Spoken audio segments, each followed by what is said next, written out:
Okay, this is how to screen print on clay with Sarah Horn, yours truly. I'm just going to go through the process so you know how to use a screen. This is a Speedball speed screen that I bought at Core Clay in Cincinnati, Ohio. I have thickened my underglaze using my Mako silkscreen medium. I have some objects that I'm going to use to push the underglaze through the mesh of the screen. A rib works, an actual screen printing squeegee works, or like an old gift card works. But my actual favorite things to use are these extremely cheap stiff brushes from the hardware store and just my fingers. That's really what I use the most, to be honest. So I have my materials. I have a sponge handy just in case. You always want to have a sponge handy. And I also have a bin of water handy so that I can immediately soak my screen once I'm done. So I'm going to push that to the side. And the screen's going to have a dark side, which is the emulsion side. Also, you can, if you gently touch it, you can feel the raised edges. This is the side that the emulsion is on. It's also more fragile.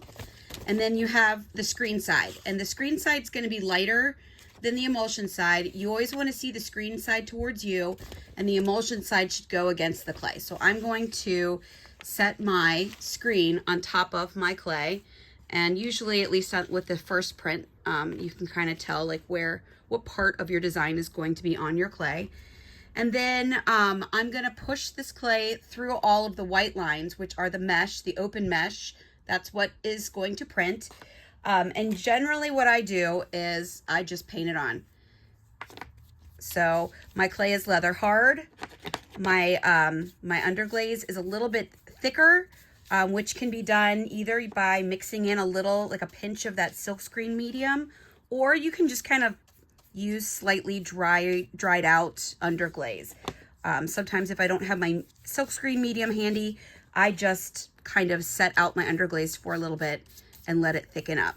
So with a brush, your goal is to just push it through those white screen lines. And if you want to check, you can kind of hold it in place and peel it back and see how it's printing. Another thing I do is I literally just press it with my finger.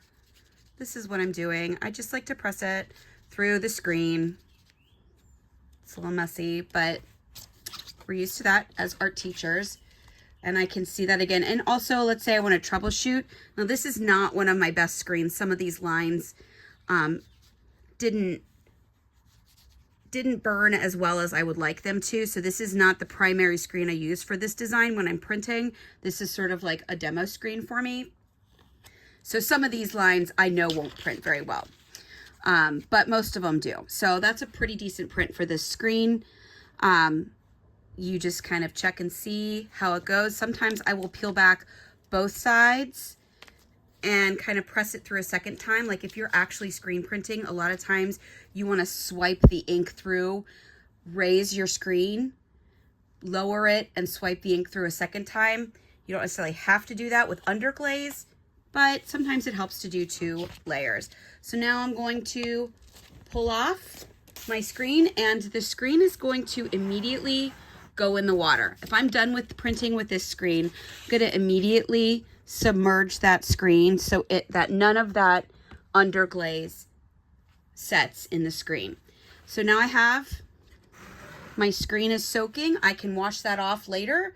I can wash it off in like a minute. I can wash it off in like an hour. Sometimes I forget and I wash it off the next day. But it's soaking so that underglaze won't hurt it. And now I've got my silk screened clay. And I can turn this into a bowl or a really giant ornament or whatever I like, but my design has been transferred. Okay, hope this helps. Let me know if you have any questions.